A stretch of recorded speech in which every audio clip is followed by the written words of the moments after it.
اعمال کا دار و مدار نیتوں پہ ہے۔ اچھی نیت ہوگی تو عمل بھی خوبصورت ہوگا اور اس کا ثواب ہوگا۔ نیت اچھی نہیں ہے تو وہی عمل بیکار ہوگا۔ تو نیت پر عمل مرتب ہوتا ہے۔ چور بھی ساری رات جاگتا ہے، چوکیدار بھی ساری رات جاگتا ہے، لیکن چور کا جاگنا کسی اور نیت سے ہے، اس جاگنے سے اسے ثواب نہیں ملتا، اور چوکیدار ساری رات جاگتا ہے تو ایک ایک لمحے کا ثواب اس کے نامہ اعمال میں درج ہوتا ہے۔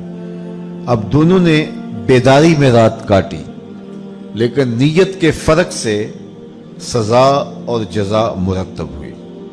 تو جو ہم عمل کرتے ہیں اس کی نیت سے اس کا ثواب ہمیں ملتا ہے۔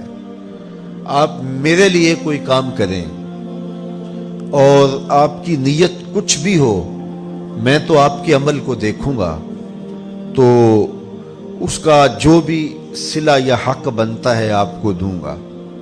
لیکن جو اللہ کے لیے کام کیے جاتے ہیں، اللہ تو نیتوں کو دیکھتا ہے۔ تو اگر نیت اچھی نہیں ہے، لوگوں کی نظر میں ہم اچھے بھی ہوں، لیکن اللہ تو خوب جانتا ہے کہ یہ عمل کس لیے کیا گیا ہے۔ کل قیامت کے دن ایک قاری کو، ایک سخی کو اور ایک شہید کو بارگاہ اعزدی میں پیش کیا جائے گا، اور پھر انہیں کہا جائے گا کہ انہیں جہنم میں لے جاؤ۔ تو وہ قاری قرآن کہے گا، مالک ساری زندگی میں نے قرآن کی نوکری کی، تو کیا مجھے جہنم کا حکم دیا گیا ہے؟ تو فرمایا جائے گا کہ تو نے اس لیے خدمت کی کہ لوگ تجھے تحسین کریں، واہ واہ کریں، اور اس سے تو نذرانے بٹورے، سو وہ تو نے جو چاہا وہ تجھے مل گیا، اب آخرت میں تیرا کوئی صلہ نہیں ہے۔ پھر شہید کو کہا جائے گا، بلایا جائے گا اور کہا جائے گا اس کو جہنم میں ڈال دو۔ تو وہ عرض کرے گا، مالک میں نے جان جیسی متاع عزیز تیری راہ میں لٹا دی۔ تو اللہ تعالیٰ جل شانہ ارشاد فرمائے گا کہ اس لیے کہ لوگ تجھے شہید کہیں، تیرے نام کے ڈنکے بجیں، تیری بہادری اور جرت کے پھریرے لہرائیں، تو جاتے ہوئے اس نیت سے میدان عمل میں جوش و جذبے کے ساتھ گیا تھا، تو وہ ہو گیا، لوگوں نے تیرے نام کے نعرے بھی لگائے، داد و تحسین بھی دی، تو اب تیرا کوئی حصہ نہیں ہے۔ اللہ اکبر۔ پھر بلایا جائے گا سخی کو، وہ کہے گا، مالک میں نے خون پسینے کی کمائی تیرے راستے میں لٹا دی۔ تو ارشاد فرمایا جائے گا کہ داد و تحسین سمیٹنے کے لیے، سخی کہلانے کے لیے، اور وہ تجھے کہہ دیا گیا، اور تیری وہ شہرت دنیا پہ تجھے حاصل ہو گئی، اب آخرت میں تیرا کوئی حصہ نہیں ہے۔ تو نیت پر اجر مرتب ہوتا ہے۔ تو یہ تینوں کام کتنے مقدس کام تھے، لیکن نیت کے فرق سے اس کی جزا مرتب ہوئی۔ اور پھر حضور نے مزید ارشاد فرمایا، اللہ طیب ہے اور طیب کو ہی پسند کرتا ہے، اور وہی عمل قبول کرتا ہے جو محض اس کی رضا کے لیے کیے جاتے ہیں۔ تو وہ عمل جو محض اللہ کی رضا کے لیے کیا جائے، وہی عمل قبول ہے۔ تو میں اور آپ اپنے اعمال کا جائزہ لیں۔ بعض کا بڑی لمبی مشق کرتے ہیں، ہم بڑی لمبی مشقت اٹھاتے ہیں، لیکن نیت کا فرق اس مشقت کو کسی کھاتے میں پڑنے نہیں دیتا۔ تو میں اور آپ سب سے پہلے اپنی نیتوں کا استحضار کریں۔ تو اللہ تعالیٰ جل شانہ ہمیں اس کی توفیق دے، یہ بھی اس سے مانگنا چاہیے۔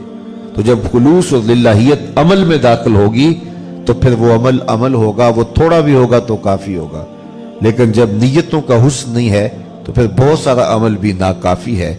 تو یہ دین کا ثلث ہے۔ علماء فرماتے ہیں پورے دین کا تیسرا حصہ یہ حدیث ہے، اس کو ہم سب سے پہلے اہمیت کے ساتھ اپنی روحوں میں اتار لیں۔ انما الاعمال بالنیات، اعمال کا دار و مدار نیتوں پر ہے۔ ہماری نیتیں درست ہونی چاہیے، نیتیں ہماری ٹھیک ہونی چاہیے۔ مومن اچھے کام کی نیت کرتا ہے، ابھی اس نے وہ کام کیا نہیں، نامہ اعمال میں ایک نیکی درج ہو جاتی ہے، اور جب وہ کرتا ہے، کرتا ایک ہے، لکھی 10 جاتی ہیں۔ اللہ اکبر۔ اور یہ اللہ تعالیٰ शरफ बख्शा है उम्मत मुहम्मदिया को। अला साहिब हस सलावात, जब हजरत मूसा अलैहिस्सलाम ने इस उम्मत के तज़किरों में पढ़ा अलवाह तौरात में, तो उन्होंने आरजू की थी, 9 तमन्नाएं की थी हजरत मूसा अलैहिस्सलाम ने। इब्न असाकिर ने अपनी सनद के साथ इस हदीस को जिक्र किया। उनमें से एक आरजू ये भी थी कि अल्लाह एक ऐसी उम्मत है, अगर वो नेकी की नियत करेगी तो नेकी लिख ली जाएगी, और अगर वो करेगी एक, लिखी 10 जाएंगी। फज अलहा उम्मती, वो उम्मत मेरी उम्मत बना दे। काला तिल का उम्मत अहमद सल्लल्लाहु अलैहि वसल्लम, कहा ये मेरे प्यारे अहमद की उम्मत है। एक नेकी करेंगे सवाब 10 की सूरत में लिखा जाएगा। हजरत राबिया बसरी सलामुल्लाह अलैहा तशरीफ फरमा थी कि खादिमा ने खबर दी कि कोई 5-4 मेहमान आए हैं, फरमाया उनको बिठाओ और उनको खाना खिलाओ। तो खादिमा ने अर्ज की कि बावर्ची खाने में तो सिर्फ 1 रोटी पड़ी है और मेहमान 5-6 हैं। आपने फरमाया अच्छा उस रोटी को जाके बाहर खैरात कराओ। खादिमा गई और खैरात कराई। हजरत राबिया बसरिया का हुक्म था, वरना अकल तो यही कहती है कि एक और है, बाकी और हासिल की जाए और मेहमानों की खातर मदारत की जाए।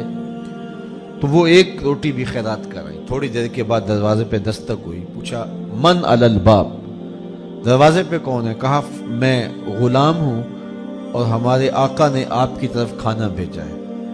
खादिमा ने खाना वसूल किया। हजरत राबिया को कहा कि ये किसी ने खाना भेजा है। आपने फरमाया देखो। कपड़ा उठाया, देखा तो 5 रोटियां थी। कहा कि वो किसी और के घर भेजा होगा उसके आका ने, वो गलती से हमारे घर आ गया, जाओ जाओ उसे जल्दी वापस दे जो, ये खाना हमारा नहीं है। तो खाना वापस कर दिया गया। फिर दरवाजे पे दस्तक हुई। मन दक्कल बाब, दरवाजा किसने खटखटाया है? कहा कि मैं फलां आका का गुलाम हूं, मेरे आका ने आपके लिए खाना भेजा है। खादिमा ने वसूल किया। हजरत राबिया ने कपड़ा उठाया, गिना तो 7 रोटियां थी। कहा इसके आका ने किसी और घर भेजा होगा, ये भी गलती से हमारे घर आ गया, जाओ खाना वापस कर दो। खाना वापस कर दिया गया। फिर दरवाजे पे दस्तक हुई। पूछा कौन? कहा फलां का फरिश्तादा गुलाम और मेरे आका ने आपके लिए खाना भेजा है। और कहा हजरत राबिया को दे के आना। खादिमा ने वसूल कर लिया। हजरत राबिया ने कपड़ा उठाया, गिना तो 10 रोटियां थी। हाँ ये खाना हमारा है, ये मेहमानों को खिला दो। तो खादिमा ने अर्ज की हजरत पहले 2 भी यही कह रहे थे आपका खाना है। कहा मेरे रब का वादा है, कोई 1 दे तो मैं 10 देता हूं। पहले 5 रोटियां थी, फिर 7 थी। मैंने कहा मेरे मालिक 10 पूरी करेगा तो तेरी बंदी वसूल करेगा। जो 1 नेकी करे, करता 1 है, सवाब 10 का अता होता है। ये अल्लाह की करम नवाजियों के रंग हैं। तो कहा आमाल का दारो मदार नीयत पर है। हम अपनी नीयतों के हुस्न का एहतमाम करें। जो थोड़ा भी अमल करें लेकिन नीयत की खूबसूरती हो तो फिर वो अमल होगा। अल्लाह तैयब है, तैयब को पसंद करता है और सिर्फ उसी अमल को पसंद करता है जो उसकी रिजा के लिए किया जाए। मेरे और आपके आका मौला ने इरशाद फरमाया कि वरजुलुन तसद्दका बिसदक़तिन फअख़फ़ाहा हत्ता ला तालमा शिमालुहु मा तुनफ़िक़ु यमीनुहु, वो शख्स जिसने सदका किया और इतने मख्फी अंदाज में किया कि जो दाएं ने खर्च किया बाएं को पता भी न चला। कयामत के दिन जब कोई साया नहीं होगा, अल्लाह उस शख्स को अपने अर्श का ठंडा साया अता फरमाए।